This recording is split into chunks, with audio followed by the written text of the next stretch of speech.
Hello दोस्तों, video में आपका स्वागत है। मैं हूं राकेश कुमार और आप देख रहे हैं GIS हिंदी। दोस्तों, आज जो हमारी प्रश्नावली है वह प्रश्नावली 1.3। इस प्रश्नावली को सीखने से पहले हमें कुछ गुण समझने पड़ेंगे। गुणों को समझने के बाद ये प्रश्नावली हमारे लिए बहुत ही आसान हो जाएगी और अच्छे समझ में भी आएगी। तो दोस्तों, वीडियो को शुरू करने से पहले अगर आपने अभी तक इस चैनल को सब्सक्राइब नहीं किया है तो प्लीज़ उसको सब्सक्राइब कर लें और साथ ही बेल आइकन को भी दबा दें, ताकि जब भी मैं कोई नई वीडियो डालूं तो आपको तुरंत उसकी नोटिफिकेशन मिल जाए। तो दोस्तों, चलिए शुरू करते हैं। दोस्तों, यहाँ से शुरू करते हैं। पूर्णांकों के योग एवं व्यवकलन के गुण। पूर्णांकों के योग का मतलब तो जोड़ होता ही है, मालूम होगा आपको। व्यवकलन मतलब घटाना, यानी कि जोड़ने और घटाने के हम गुण पहले इसको समझेंगे। सबसे पहले इसमें आता है योग के अंतर्गत संवर्त, यानी कि सबसे पहले हम योग के गुण देखेंगे, इसमें योग के क्या गुण हैं। तो दोस्तों, इसमें आगे बढ़ते हैं। देखिए दोस्तों, यहाँ पे योग के संवर्त गुण में क्या होगा। देखो, जैसे कि एक पूर्णांक ये है 17 और एक पूर्णांक है 23, इन दोनों को जोड़ेंगे तो आ रहा है 40। 40 क्या एक पूर्णांक है। परिणाम क्या आना चाहिए, पूर्णांक, यानी कि अगर हम दो पूर्णांकों को जोड़ेंगे तो परिणाम भी एक पूर्णांक ही होगा। अब इसको देख लो आप, -10 और 3, ये क्या हो जाएगा दोस्तों, माइनस और प्लस घट जाएगा, जैसे कि मैंने आपको पहली वीडियो में बता रखा है। तो घटने पे कितना आएगा दोस्तों, 7। 7 किसका आएगा, ये 7 के आगे निशान क्या आएगा, ये माइनस निशान आएगा, क्योंकि 10 यहाँ पे बड़ा देखने में लग रहा है कि ये बड़ा है, तो उसके आगे का ही निशान आएगा माइनस। तो ये भी एक पूर्णांक है, यानी कि जब भी हम जोड़ेंगे दो पूर्णांकों को तो एक पूर्णांक ही आएगा, यानी कि ये इस गुण को सेटिस्फाई कर रहा है, संतुष्ट कर रहा है। ये इसको दोस्तों संतुष्ट कर रहा है कि योग के अंतर्गत संवर्त।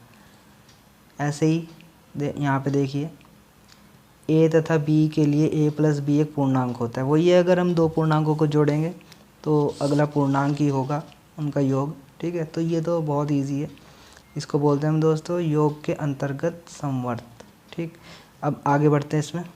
अब दोस्तों ये देखिए, व्यवकलन के अंतर्गत संवर्त, इसमें घटाने वाला है। इसमें बस आपको क्या करना है, घटाना है। यहाँ पे देखिए, 7 में से 9 घटाना है, 7 माइनस 9, इस तरीके से करना है आपको। यानी कि 7 में से 9 घटा दिया, माइनस के 2 बच रहा है, यानी कि 7 और 9 दो पूर्णांक थे, और ये जो माइनस का 2 है ये भी एक पूर्णांक ही है। तो ये भी इस गुण को संतुष्ट करता है। ठीक है, यानी कि दो पूर्णांकों को अगर हम घटाते हैं तो जो परिणाम है वो भी एक पूर्णांक ही होगा। आप कोई भी देख सकते हैं। ठीक है दोस्तों, अगर ज़ीरो भी आता है, ज़ीरो भी पूर्णांकों की श्रेणी में ही है, अगर घटा करके ज़ीरो आता है तो भी उसको संतुष्ट करेगा। ठीक है दोस्तों, अब आगे बढ़ते हैं। ये देखें, यहाँ पे लिखा हुआ है कि a और b दो पूर्णांक है, तो a माइनस बी भी एक पूर्णांक होता है। तो इस तरीके से ये भी इस गुण को क्या करता है, संतुष्ट करता है। अब दोस्तों आता है क्रम विनिमय गुण। क्रम विनिमय गुण में क्या होता है दोस्तों, इंग्लिश में इसको कम्यूटेटिव लॉ भी बोलते हैं।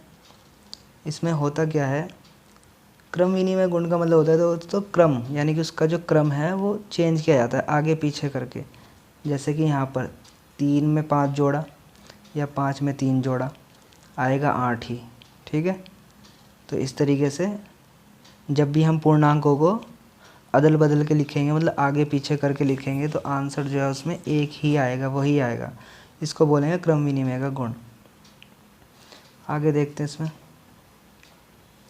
इन दोनों को आप जोड़ो आगे पीछे लिख के, तो भी आंसर हमारा वही आएगा। देख लेते हैं क्या आना चाहिए आंसर, -8 और प्लस ये माइनस का 9। इन दोनों को जब आप जोड़ोगे, ब्रैकेट ओपन करोगे, प्लस माइनस माइनस का 9, -17। ऐसे इधर भी जब आप इनको जोड़ोगे, इधर भी -17 ही आएगा। ठीक है दोस्तों, तो आप चाहे शुरू में इसको लिख लीजिए और या फिर उसको लिख लीजिए, या तो 9 को आगे कर लीजिए पहले, फिर 8 को बाद में ले लीजिए, या पहले 8 को आगे कर लीजिए फिर 9 को बाद में ले लीजिए, आंसर वही आएगा आपका -17। तो ये इसको संतुष्ट कर रहा है।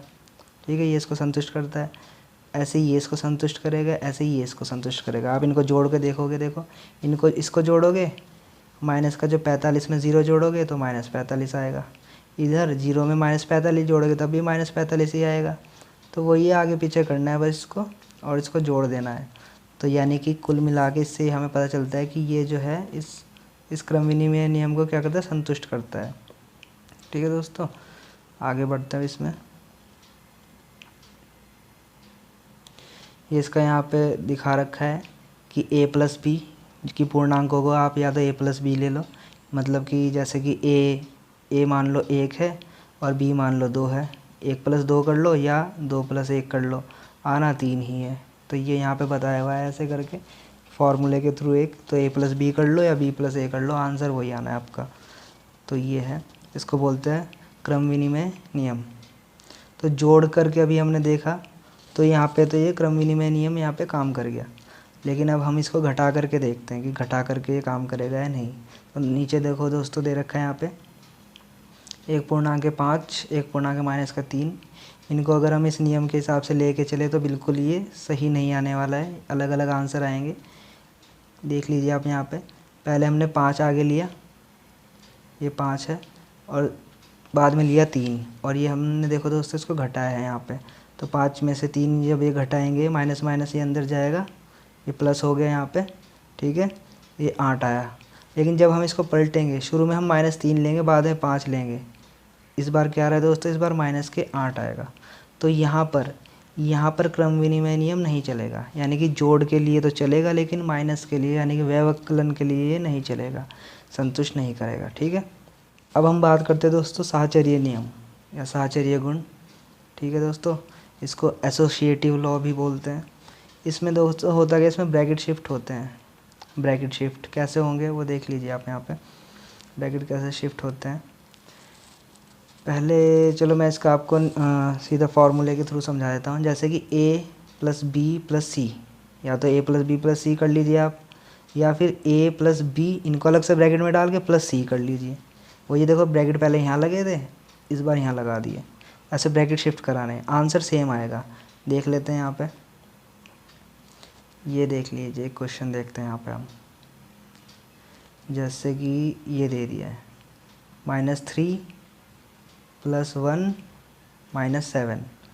अब जब हम इनको सॉल्व करेंगे, -3 तो ऐसे ही रहा, लेकिन ये प्लस और -7 कितना बन गया दोस्तों, -6, ठीक है। जब इनको सब्ट्रैक्ट कर देंगे तो कितना आ जाएगा, -3 और प्लस माइनस -6 -9, ठीक है, ये -9 आ गया।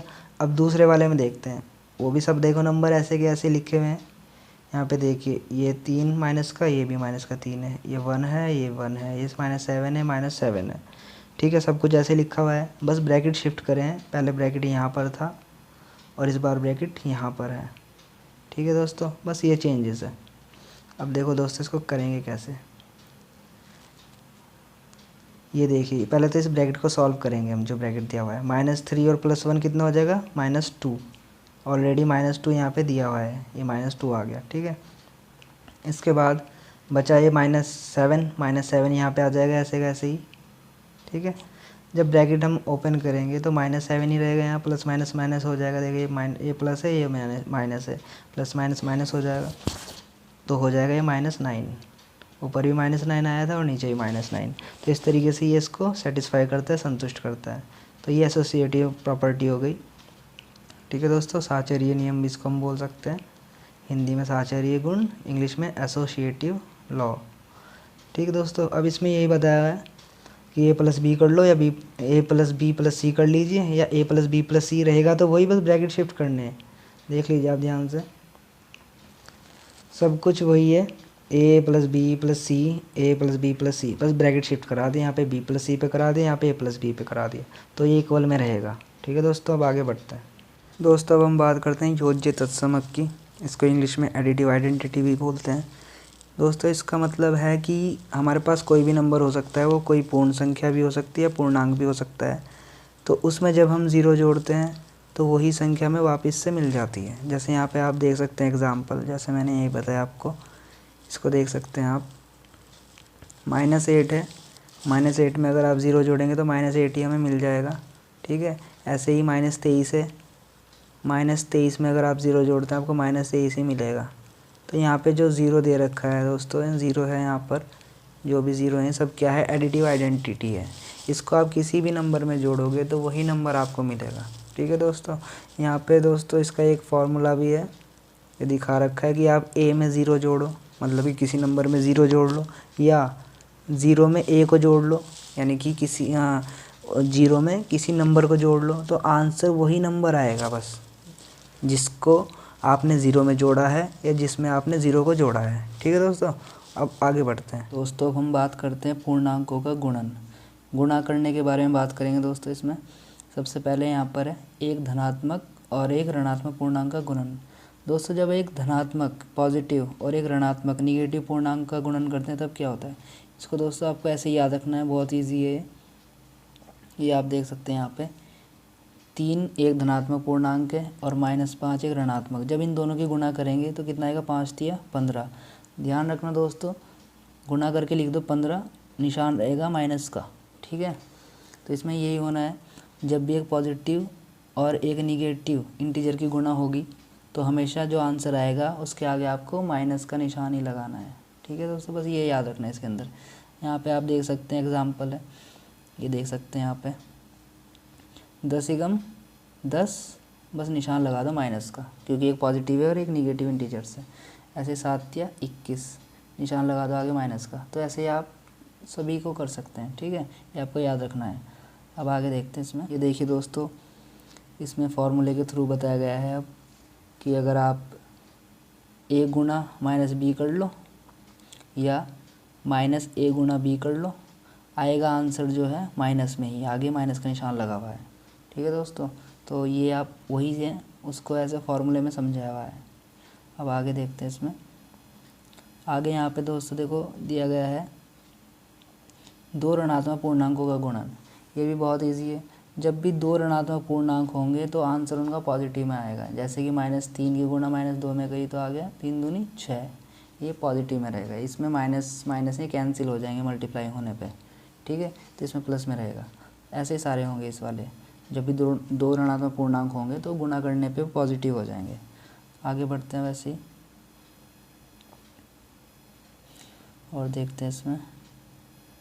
ये देखिए दोस्तों, इसका फॉर्मूला भी दिया हुआ है, बताया है उन्होंने कि एक ऋणात्मक पूर्णांक है -a, दूसरा है -b, जब दोनों की गुणा कर दी तो पॉजिटिव हो गया, मतलब ये माइनस माइनस ये कैंसिल हो गए, ठीक है दोस्तों।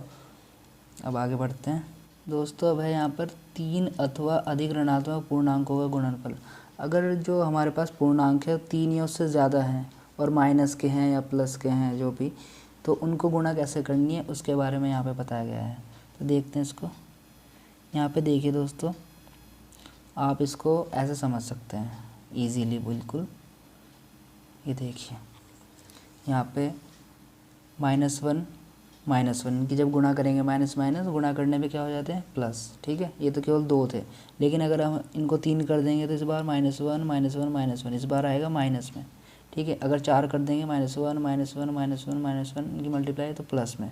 फिर अगर 5 कर देंगे इस बार हम इनको -1 ये फिर माइनस में। यहाँ पे देखो दोस्तों, नोटिस करने वाली बात क्या है ये ध्यान से समझ लेना आपको, बस ये याद रखना है। जब भी मल्टीप्लाई करने के लिए जो आपके पास पूर्णांक होंगे, अगर वो सम होंगे, सम मतलब जैसे कि 1 2 ये सम है, 2 जो है सम होता है, 2 4 6 8 ये सम नंबर है। तो यहाँ पे 2 है नहीं, तो ये सम है, तो जब इनकी गुणा करोगे वो पॉजिटिव आएगा, अपने आप आपको पॉजिटिव ही लिखना है। अब यहाँ पे देखिए 1 2 3 ये विषम है, तो जब इनकी गुणा करोगे आप एक की गुणा एक बार ये करते रहेंगे तो एक ही आएगा, लेकिन निशान क्या लगाओगे, माइनस लगाओगे, क्योंकि ये विषम है यहाँ पर, ठीक है। तो आपको ये देख के लगाना है, जब सारे ही पूर्णांक जो है निगेटिव हो तो आपको सीधा सीधा ऐसे ही देखना है वहाँ पे कि वो सम है या विषम है। जैसे यहाँ पर देखिए आगे 1 2 3 4 ये हो गया यहाँ पे 4, यानी कि इस बार प्लस लगेगा यहाँ पे, ठीक है। जब सम होगा तब प्लस लगा देना, जब विषम होगा तब माइनस। अब अगले इसमें देख लीजिए 1 2 3 4 5 है, तो विषम है तो माइनस लगा देना बस, ठीक है। तो ऐसे हो जाएगा ये तरीका है इसको याद रखने का। ऐसे आप पावर्स में भी रख सकते हैं याद, जैसे -1 की पावर हो गई 3 तो विषम है पावर, तो -1 ही आएगा आंसर में। अगर होता है ये -1 की पावर 4 तो प्लस का 1 आता है, क्योंकि पावर जो है प्लस में है, या हम ये कहेंगे पावर सम में है, सॉरी प्लस में नहीं, पावर सम में है, सम। ऑड और इवन देखना है आपको इसमें, ठीक है दोस्तों। अब आगे बढ़ते हैं। अब दोस्तों पूर्णांकों के गुणन के कुछ गुण हैं, जैसे अभी हमने पीछे पढ़े थे योग के समवर्त गुण व्यवकलन वाला, ठीक है। तो ऐसे यहाँ पर है, यहाँ पे सबसे पहले दिया हुआ है गुणन के अंतर्गत समवर्त। तो इसको देखते हैं, इसमें क्या है। देखो दोस्तों इसमें सीधा सीधा वही है जैसे पहले हमने किया था। यहाँ पे अगर हमारे पास दो पूर्णांक है उनकी हम गुणा करेंगे तो जो आंसर आएगा वो एक पूर्णांक ही होगा। तो इसको बोल दिया हमने गुणन के अंतर्गत समवर्त। ठीक है दोस्तों, अब आगे देखते हैं। तो ये दिया हुआ है यहाँ पे कि सभी पूर्णांक ए तथा बी के लिए ए गुणा बी एक पूर्णांक होता है। यानी कि जब हम दो पूर्णांक को ही गुणा करेंगे तो उनकी गुणा भी करके जो आंसर आएगा वो भी एक पूर्णांक ही होगा। तो इसलिए हमने इसको बोल दिया गुणन के समवर्त, अंतर्गत समवर्त। अब ऐसे ही अब हम बात करते हैं गुणन की क्रम विनिमयता।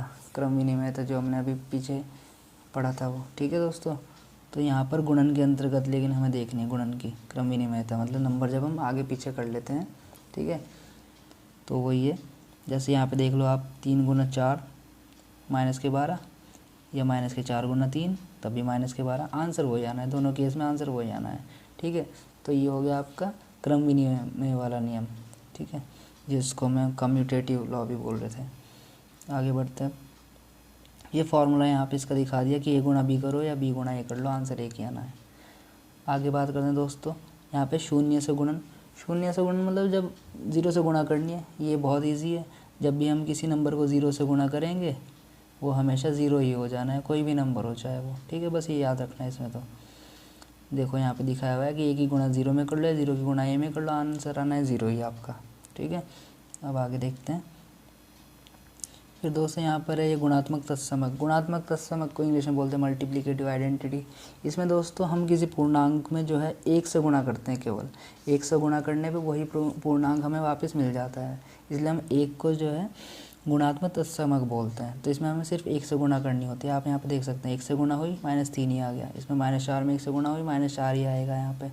ठीक है, तो ऐसे कर सकते हैं। 5 में गुणा हुई 5 में गुणा हुई 1 से तो 5 ही आ गया।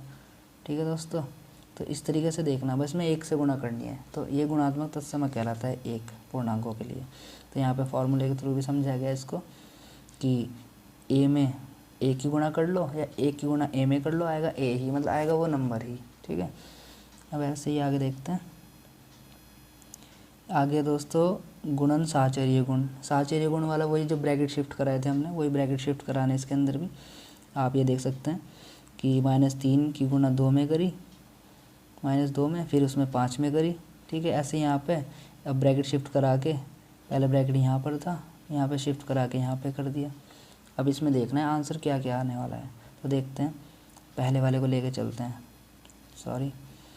पहले वाले को लेके चलते हैं। ये देखिए ये रहा। अब यहाँ पे देखिए दोस्तों आएगा क्या,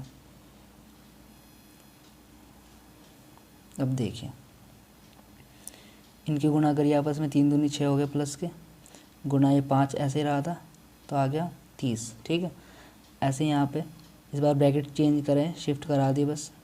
इस बार -3 ऐसे रहा, इन दोनों की गुणा करिए आ गया -10 और -3 ऐसे रहा, इनकी गुणा करेंगे ये भी आ गया 30 आ गया।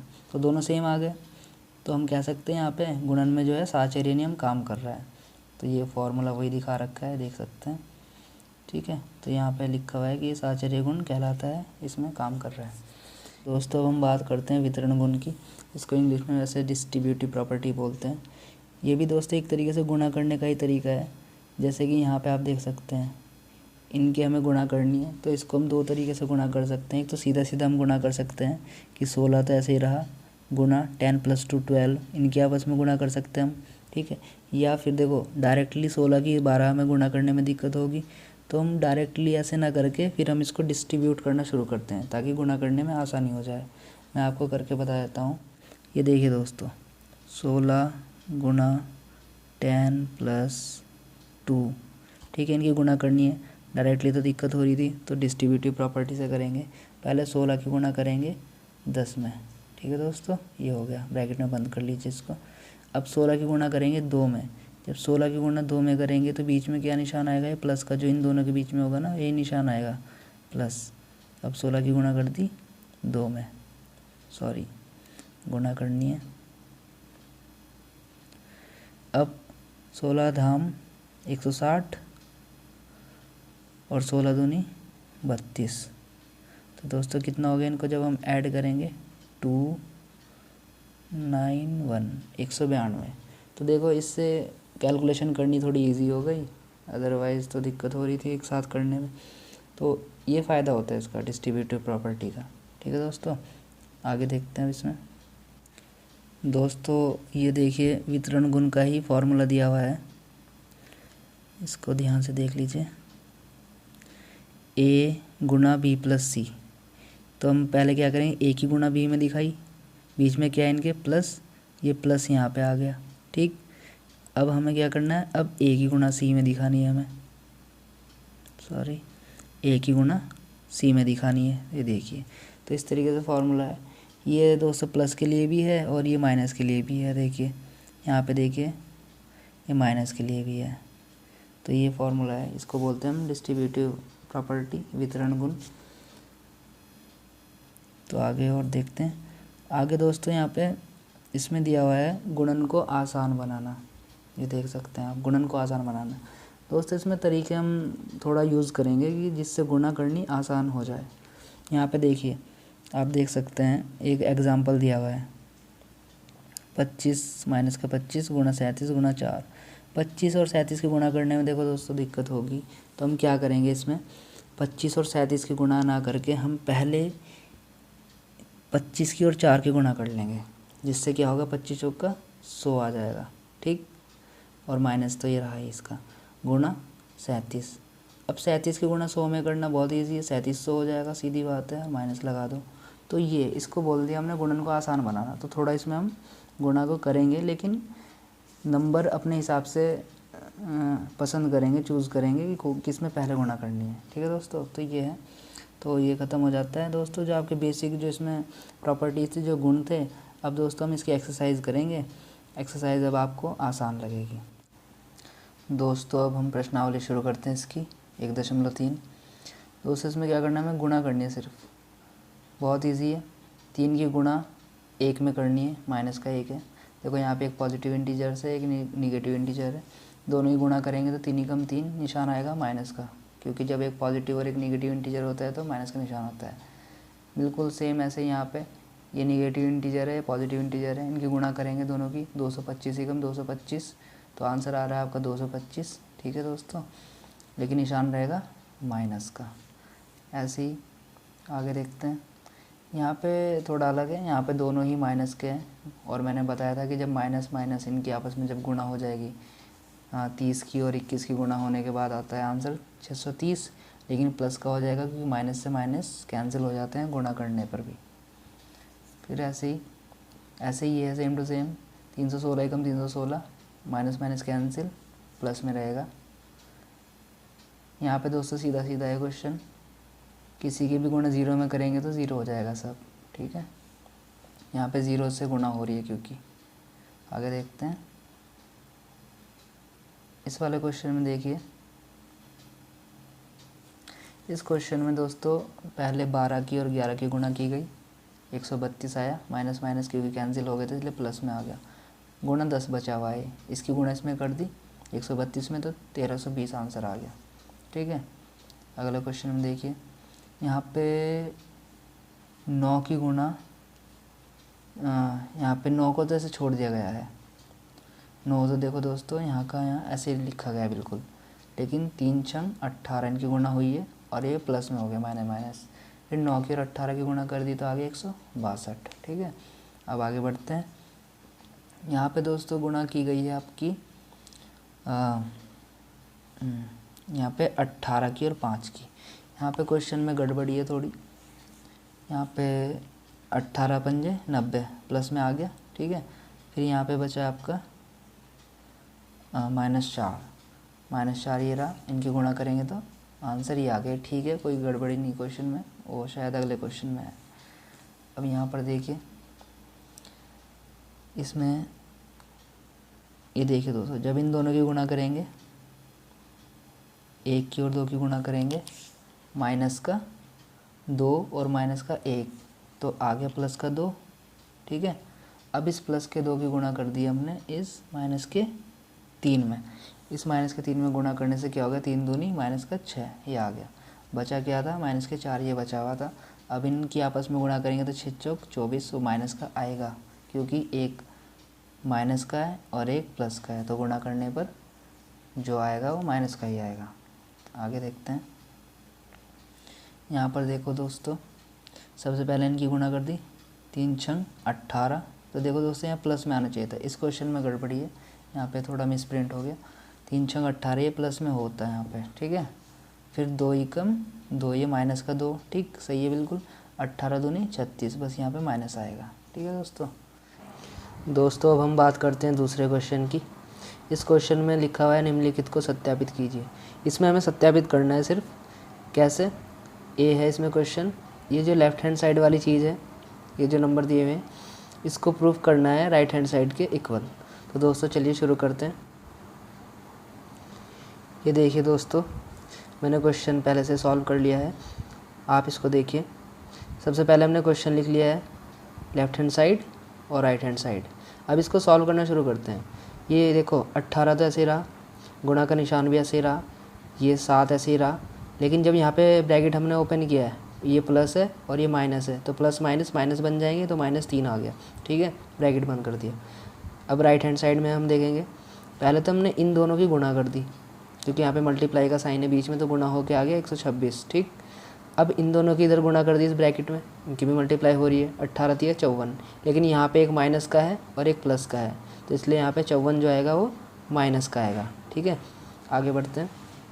अब देखो दोस्त 18 ऐसे का ऐसे ही रहा, यहाँ पे 7 में से 3 घट गए तो आ गया 4, ये प्लस का आएगा 4, क्यों, क्योंकि यहाँ पर 7 जो है वो बड़ा है और वो प्लस का भी है, तो जो बड़ा नंबर होता है उसी का निशान आता है उसमें, ये मैंने पहले बता रखा है। फिर इधर 126 ऐसे ही रहा, और ये प्लस माइनस ये माइनस हो जाएगा आपका 54, ठीक है दोस्तों, ये ऐसे ही रहा। फिर अब इनकी गुणा कर दी, 18 चौक 72, और इधर इसमें से ये घटा देंगे, 126 में से 54 को आ जाएगा आपका 72। तो इस तरीके से ये प्रूफ हो जाता है, ठीक है। अब दूसरा क्वेश्चन देखते हैं इसमें। ये देखिए दोस्तों, दूसरा क्वेश्चन भी ऐसे हो जाएगा। ये देखिए LHS और ये है RHS, इन दोनों को प्रूफ करना है। सबसे पहले देखो लेफ्ट हैंड साइड में देखते हैं LHS में, ये 21 तो ऐसे रहा माइनस का, इधर ऊपर हमने ब्रैकेट ओपन कर दिया इन दोनों के, -4 और -6 बन जाएगा, क्योंकि यहाँ पे प्लस है और यहाँ पे माइनस है, प्लस माइनस माइनस बन गया, ठीक है। इधर की साइड देखते हैं, इधर इन दोनों की मल्टीप्लाई हमने कर दी है, तो ये आ गया, क्योंकि देखो -21 की गुणा करेंगे -4 में, माइनस माइनस गुणा करने में प्लस हो जाएंगे, तो 21 चौके 84 हो गया आपका। ऐसे ही यही काम इधर हो जाएगा, इन दोनों की गुणा करेंगे 126, लेकिन आएगा प्लस में, क्योंकि माइनस माइनस गुणा करके हो जाते हैं प्लस। अब ये -21 ऐसे रहा, यहाँ पे देखिए 6 और 4 माइनस माइनस प्लस जुड़ गए, लेकिन साइन माइनस का रहेगा, तो माइनस के 10 यहाँ पे इसलिए बन गया। राइट हैंड साइड में देखते हैं, इन दोनों को जोड़ देंगे तो आ जाएगा 210, ठीक है। अब इन दोनों की गुणा कर देंगे इधर, तो आएगा 210, और ये ऑलरेडी इधर 210 हमने प्रूफ कर ही लिया है, तो इस तरीके से ये क्वेश्चन भी प्रूफ हो जाता है, ठीक है दोस्तों। अब आगे क्वेश्चन देखते हैं इसमें।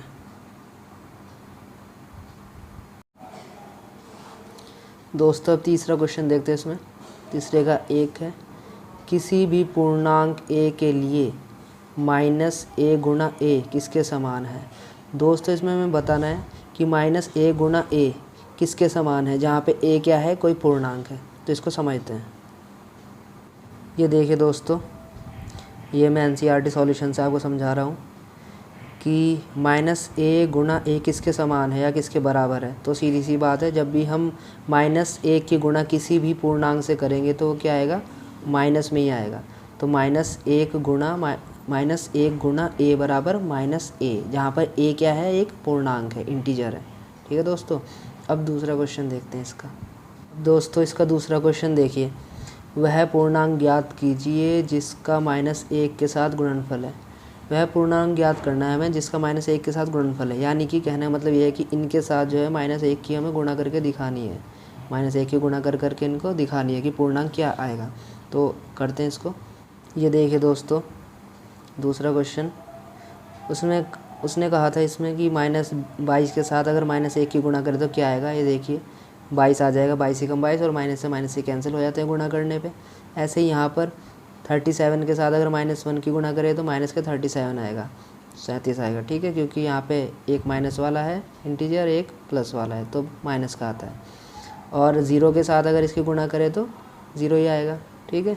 अब दोस्तों आगे देखते हैं क्वेश्चन। दोस्तों अभी 4th क्वेश्चन है। इसमें इसने कहा है कि -1 गुणा 5 से आरंभ करके विभिन्न गुणनफलों द्वारा कोई पैटर्न दर्शाते हुए -1 गुणा -1 बराबर 1 को निरूपित कीजिए। दोस्तों हमें शुरुआत यहाँ से करनी है और यहाँ पे लाके ख़त्म करना है, यही काम हमें करना है। तो चलो देखते हैं इसको भी।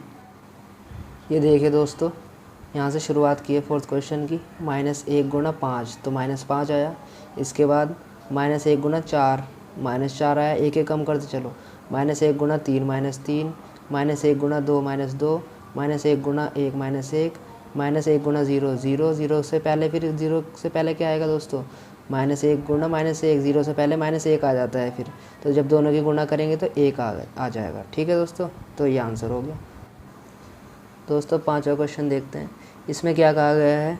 इसमें कहा है कि उचित गुणों का उपयोग करते हुए गुणनफल ज्ञात कीजिए। यानी कि इसमें उचित गुण लगाने, मतलब गुणा तो हम कर सकते हैं लेकिन थोड़ा अपना तरीके लगाने ताकि गुणा करना आसान हो जाए, जैसे मैंने बताया था आपको पहले। तो देखते हैं इसको कैसे करेंगे। तो दोस्तों अभी 5वां क्वेश्चन देखते हैं, 5वें का ए। इसमें देखो दोस्तों, गुणा करेंगे अगर हम डायरेक्ट इसकी इसमें करेंगे, इसकी इसमें तो लंबा पड़ेगा। तो हम क्या करते हैं, आसान तरीका ये है कि पहले आप इन दोनों में देख लीजिए कॉमन क्या है। देखो इस टर्म में 48 कॉमन है माइनस के, इधर की साइड भी 48 कॉमन है, बीच में है प्लस। तो ये 2 साइडें हो गई, एक इधर की साइड है और एक इधर की साइड, ये 2 साइड्स हो गई। तो इन दोनों में क्या कॉमन है? 48 और 48। ठीक, हमें यही काम करना है। अब हम 48 ही कॉमन लेंगे, इधर से भी और इधर से भी। ये देखिए हमने 48 ले लिया, बाहर ले लिया माइनस के 48। अंदर क्या बचता है? ये तो हट गया, यहाँ से अंदर बचेगा 26, ये आ गया। ऐसे इधर से ये हट गया, अंदर बचेगा माइनस का 36, ये आ गया। और बीच में निशान रहेगा यही प्लस का, ये ध्यान रखना, ये देखिए। ठीक है, अब आगे बढ़ते हैं इसके बाद। अब दोस्तों माइनस के 48 से देखो ऐसे ही रहा। अब माइनस के 10 कैसा आया? देखो ये प्लस है और ये अंदर माइनस है, प्लस माइनस ये हो जाएगा माइनस। ठीक है, ये माइनस का 36 हो जाएगा यहाँ पे, एक तरीके से पूरा माइनस का 36 हो गया। अब 36 और 26 को जब आप घटाएंगे तो 10 बचेगा। ठीक है, तो सीधा सीधा क्या बच जाएगा आपका? 10 बच जाएगा जब आप इनको घटाएंगे। ठीक, तो ये देखिए 10 बचा। अब 10 के आगे निशान कौन सा है वो आपको देखना है। निशान वही रहेगा जो इन दोनों में बड़ा दिखाई दे रहा है। कौन है बड़ा? 36। 36 के आगे माइनस का निशान है तो माइनस का ही यहाँ पे आएगा। ठीक है, अब सीधा क्या करना है आपको? इन दोनों की गुणा कर देनी है, सीधा सीधा इनकी गुणा कर देनी है। गुणा करने पे आ गया ये, माइनस माइनस से कैंसिल हो गए तो इसलिए प्लस का आ गया। ठीक है दोस्तों, ये ऐसा हो गया। अब इसका बी वाला क्वेश्चन देखते हैं। अब दोस्तों बी वाले क्वेश्चन में देखिए, इसमें भी हमें यही करना। हम इनकी डायरेक्ट ना गुणा करके हम क्या करेंगे, पहले इन दोनों की गुणा करेंगे, इन दोनों की 8 की और -125 की। इससे आसानी हो जाएगी क्वेश्चन करने में। देखिए 53 तो ऐसे ही रहा, 8 की और 125 की गुणा करके दिखा दिया हमने, अलग से एक ब्रैकेट में डाल दिया इनको। ठीक है, 53 ऐसे रहा, इन दोनों की गुणा करेंगे आएगा 1000 आ गया आपका, माइनस का निशान रहेगा क्योंकि यहाँ पे था।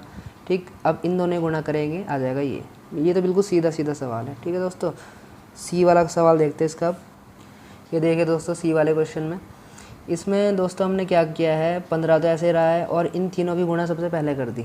ये देखिए अलग से ब्रैकेट में डाल के इनकी गुणा कर दी हमने। 15 ऐसे ही रहा। ये देखिए दोस्तों सी वाले क्वेश्चन में हमने क्या किया, इसमें भी ऐसे ही होगा।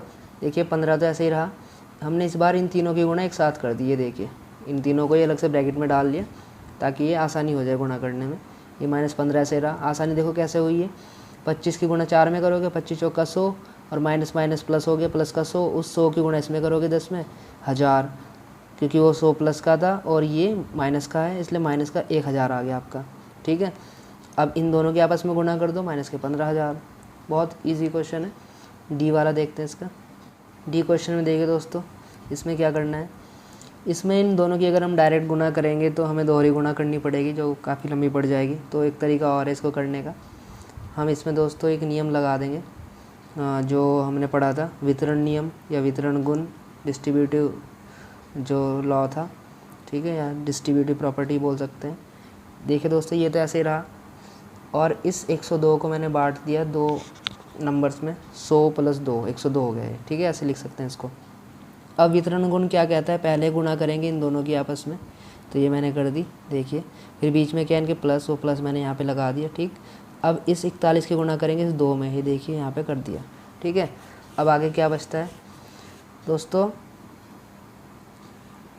जब इन दोनों की गुणा हुई तो आया माइनस के 4100 और बीच में क्या है इनके प्लस, जब इन दोनों की गुणा हुई तो आ गया -82। ठीक है, अब देखो दोस्तों, ये भी माइनस का, ठीक है, और ये प्लस और ये माइनस, तो क्या बन जाएगा, माइनस ही बन जाएगा इनके बीच में। मतलब ये देखने में ऐसा हो जाएगा। अब जब हम ब्रैकेट ओपन करेंगे, माइनस आ गया, माइनस के 4100 और माइनस के 82, ठीक है। तो दोनों माइनस माइनस क्या हो जाएंगे, प्लस हो जाएंगे, जुड़ जाएंगे, जुड़ गए देखो, लेकिन निशान माइनस का ही रहेगा, ठीक है। तो ये आंसर आ जाएगा इस तरीके से।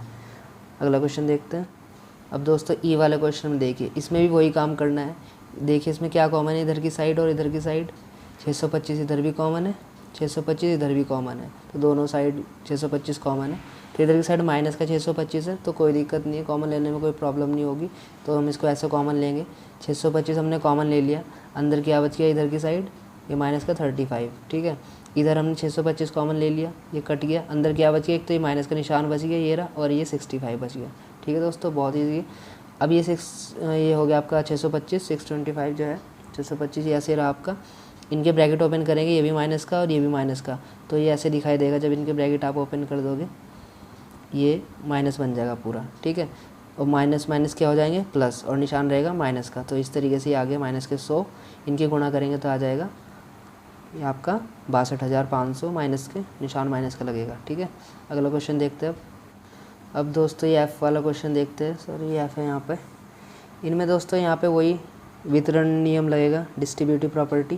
पहले 7 के गुणा इसमें कर देंगे, ठीक है, और फिर 7 के गुणा इसमें कर देंगे, ठीक है, क्योंकि आवाज़ ही बैठ रही है। तो अब दोस्तों ये देखते हैं, एफ क्वेश्चन है, मिसप्रिंट हो रखा है दोस्तों। यहाँ पे या तो आप इस 50 में से 2 को घटाओगे तो आपका 48 बचेगा, फिर 48 के साथ में गुणा करनी पड़ेगी, तो थोड़ा लंबा हो जाएगा। तो आप यहाँ पे वितरण नियम लगा सकते हैं, बहुत ईजी है। सबसे पहले हम 7 की गुणा 50 में कर लेंगे, ठीक है, ये देखिए, फिर हम 7 की गुणा 2 में कर लेंगे, ये देखिए, और बीच में निशान रहेगा जो यहाँ पे है माइनस, ठीक है, ये वाला। अब इन दोनों की गुणा करी तो आ गया 350, इन दोनों की गुणा करी तो आ गया 14, बीच में माइनस रहा, इनको घटा लेंगे तो आ जाएगा आंसर ये, ठीक है दोस्तों। अगले क्वेश्चन देखते हैं अब। ये देखिए दोस्तों, ये जी वाला क्वेश्चन है। इसमें देखिए क्या करना है, इसमें भी वही गुणा करोगे तो आपको दोहरी गुणा करनी पड़ेगी। तो इससे बढ़िया ये है कि आप इसको वितरण नियम के हिसाब से करें। इसके लिए आपको क्या करना पड़ेगा, ये 17 तो ऐसे रहा माइनस के, इस 29 को आप लिख दोगे -30 प्लस ये जो 1 है, 30 प्लस 1 का मतलब 29 ही रहेगा, क्योंकि जब आप 30 में से 1 को जोड़ेंगे, क्योंकि ये माइनस का है, एक प्लस का, तो घट के माइनस का 29 ही बच जाएगा, ठीक है। तो आप इसको ऐसे लिख सकते हो। तो अब हमें क्या करना है, इसमें ये माइनस के 17, इसकी गुणा पहले माइनस के 30 में करनी है, फिर इसकी गुणा ही इसमें 1 में भी करनी है। तो ऐसे ही किया हमने, पहले 17 गुणा -30 में की, ये देखिए, ठीक है। बीच में आएगा वही निशान जो इनके बीच में होगा, प्लस, यानी कि ये देखिए, ठीक, बीच में प्लस आ गया। अब 17 गुणा 1 में करनी है, माइनस के 17 गुणा 1 में कर दी, ये देखिए। अब 17 गुणा इस 30 में की तो आ गया 510, ये आएगा दोस्तों आपका, यहाँ पे 30 माइनस का था इसलिए ये प्लस का 510 आएगा, यहाँ पे माइनस का है 30। इसके अलावा इधर की साइड -17 गुणा 1 में करेंगे तो माइनस का 17 ही रहेगा। अब देखिए ये प्लस का, ये माइनस का, ब्रैकेट खोलोगे तो ये माइनस ही बन जाएगा पूरा। तो इनको घटा देंगे आपस में, घटाने के बाद आ जाएगा 493, ये प्लस का ही रहेगा क्योंकि 510 बड़ा है और ये प्लस का भी है, ठीक है दोस्तों। अगला क्वेश्चन देखते हैं, ये एच क्वेश्चन है। इसमें देखिए, इस क्वेश्चन को पहले मैं ऐसे लिख रहा हूँ, ठीक है, ये ऐसे रहा, इधर 57 के साथ 1 से गुणा कर दी। इससे क्या होगा, कॉमन लेने में आसानी हो जाएगी। देखिए इधर भी ये कॉमन आ रहा है, इधर भी ये कॉमन आ रहा है, ठीक है। अब मैं क्या करता हूँ दोस्तों, इसमें देखिए यहाँ पे भी माइनस है, यहाँ पे भी माइनस है, माइनस माइनस कट जाएंगे, गुणा होने पे क्योंकि प्लस ही हो जाने हैं, तो पहले हमने इसको प्लस ही कर दिया। देखिए अगली लाइन ये बना दी हमने, ठीक है, +57 गुणा 19 + 57 गुणा 1 ऐसे बन गया। अब इन दोनों में क्या कॉमन है, 57 हमने कॉमन ले लिया, जो इधर भी है इधर भी है। ब्रैकेट में क्या बच गया, 19 ये बच गया, और इधर क्या बच गया, 57 जब कैंसिल हो गया तो इधर 1 बच गया, ठीक है, इधर 19 बच गया था।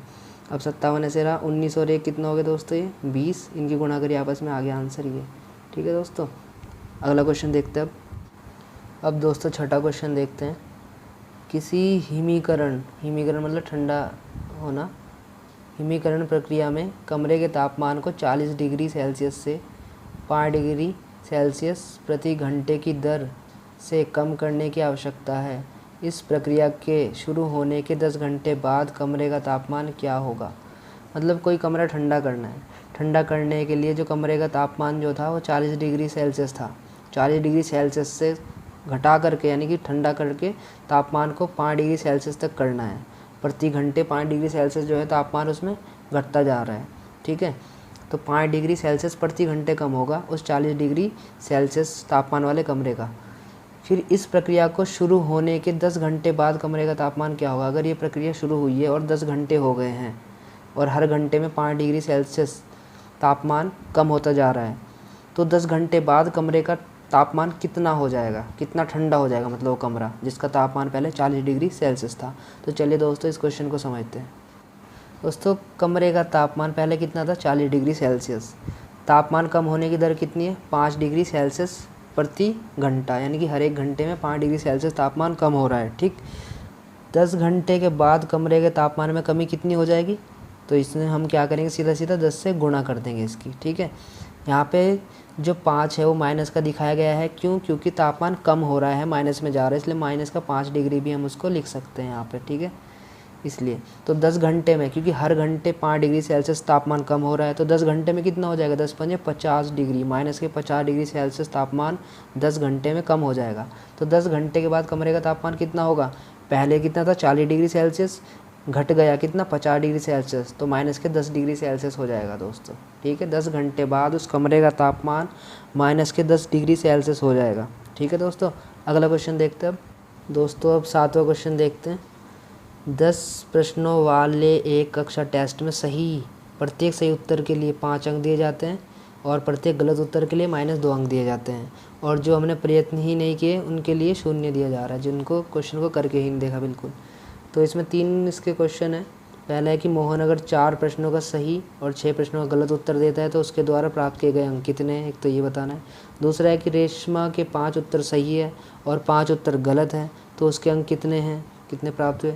हिना ने कुल 7 प्रश्न किए, उनमें से 2 का उत्तर सही है और 5 का उत्तर गलत है, तो उसने कितने अंक प्राप्त किए या उसे कितने अंक मिले, ठीक है। तो दोस्तों इस क्वेश्चन को समझते हैं। दोस्तों इस क्वेश्चन का पहला पॉइंट देखते हैं। पहला पॉइंट, मोहन के 4 सही प्रश्नों पर मिले अंक। मोहन ने जो 4 प्रश्न किए थे सही, उन पे मिले अंक। देखो 4 प्रश्न है, हर प्रश्न का 5 अंक मिलेगा, ठीक है। तो 5 चौक 20 अंक उसके हो गए।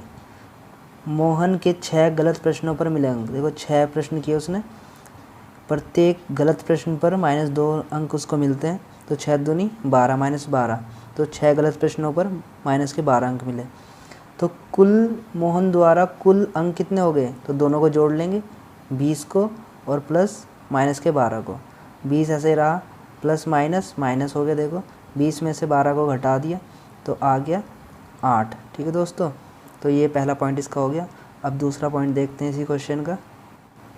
दोस्तों दूसरे पॉइंट में रेशमा के 5 सही प्रश्नों पर मिले अंक। रेशमा ने 5 सही प्रश्न किए हैं, तो इसको अंक जो मिल गए 25, 5 पंजे 25, 5 अंक के हैं और प्रत्येक प्रश्न पे 5 अंक मिल रहे हैं सही पे, ठीक है। तो 5 पंजे 25 हो गया। ऐसे ही रेशमा ने 5 गलत प्रश्नों पर मिले अंक। यहाँ पे इसने 5 गलत किए हैं प्रश्न, तो प्रत्येक प्रश्न पे कितने अंक मिलेंगे, अगर गलत प्रश्न है तो -2, तो कितने किए हैं 5, 5 पे प्रत्येक पे -2 मिलने हैं, तो 5 दूनी -10, तो -10 टोटल इसको 5 गलत प्रश्नों पर मिले हैं। अब रेशमा द्वारा प्राप्त कुल अंक कैसे ज्ञात करेंगे, इसको जो उसको सही प्रश्नों पर मिले अंक और जो गलत प्रश्नों पर मिले अंक दोनों को जोड़ लेंगे। देखो 25 प्लस माइनस के 10, ये प्लस माइनस माइनस हो जाएगा, तो 25 - 10 बन जाएगा। 25 में 10 घटाएंगे तो बन जाएगा 15, ठीक है दोस्तों। अब तीसरा क्वेश्चन देखते हैं इसका। दोस्तों तीसरा क्वेश्चन भी बिल्कुल ऐसे ही है। यहाँ पे हिना है, हिना ने 2 सही प्रश्न किए हैं, तो 2 प्रश्न के लिए 5 दूनी 10 उसको अंक मिल गए, क्योंकि प्रत्येक सही उत्तर के लिए 5 अंक मिल रहे हैं। तो 5 दूनी 10, गलत 5 किए हैं तो यहाँ पर भी 5 गलत किए हैं और प्रत्येक पे माइनस का 2 अंक मिलेगा, तो 5 दूनी यहाँ पे -10। कुल अंक निकालने के लिए दोनों को जोड़ देंगे, 10 प्लस ब्रैकेट में -10, ब्रैकेट ओपन करेंगे तो 10 - 10 बन जाएगा, आंसर आ जाएगा 0, ठीक है दोस्तों। ये हो गया। अब अगला क्वेश्चन पे चलते हैं दोस्तों। अब 8वां क्वेश्चन करते हैं इसका। इस क्वेश्चन में एक सीमेंट कंपनी को सफ़ेद सीमेंट बेचने पर 8 रुपये प्रति बोरी की दर से लाभ होता है। सीमेंट कंपनी है, सफ़ेद सीमेंट बेच रही है, तो प्रत्येक बोरी पे 8 रुपये का फ़ायदा हो रहा है। और स्लेटी रंग की सीमेंट बेचने पर प्रति बोरी 5 रुपये प्रति बोरी की दर से हानि हो रही है। अगर वो स्लेटी सीमेंट बेच रहा है तो 5 रुपये की प्रत्येक बोरी पे उसे हानि हो रही है, उसको नुकसान उठाना पड़ रहा है, ठीक है। अब इसमें पहला है ए पॉइंट, किसी महीने में वह कंपनी 3000 बोरियां तो सफ़ेद सीमेंट की और 5000 बोरियां स्लेटी सीमेंट की बेचती है, तो उसका लाभ अथवा हानि बताना है कि उसको लाभ हो रहा है या हानि हो रहा है। सबसे पहले हम इसी क्वेश्चन को देखते हैं। ठीक, ये देखिए दोस्तों, पहला क्वेश्चन ये, सफ़ेद सीमेंट की एक बोरी पर लाभ 8 रुपये, ठीक है, ये तो दिया हुआ है। स्लेटी सीमेंट की एक बोरी पर हानि 5 रुपये, ये भी दिया हुआ है।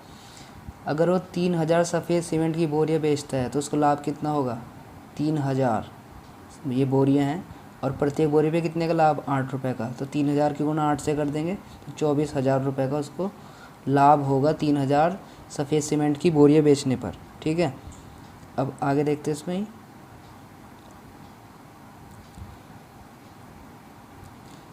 अब 5000 स्लेटी सीमेंट की बोरियां बेचने पर हानि जो हो रही थी उसको, प्रत्येक बोरी में 5 रुपये की हानि हो रही थी। तो 5000 बोरियां हैं तो 5 पंजे 25,000 रुपये की हानि उसको हो रही है।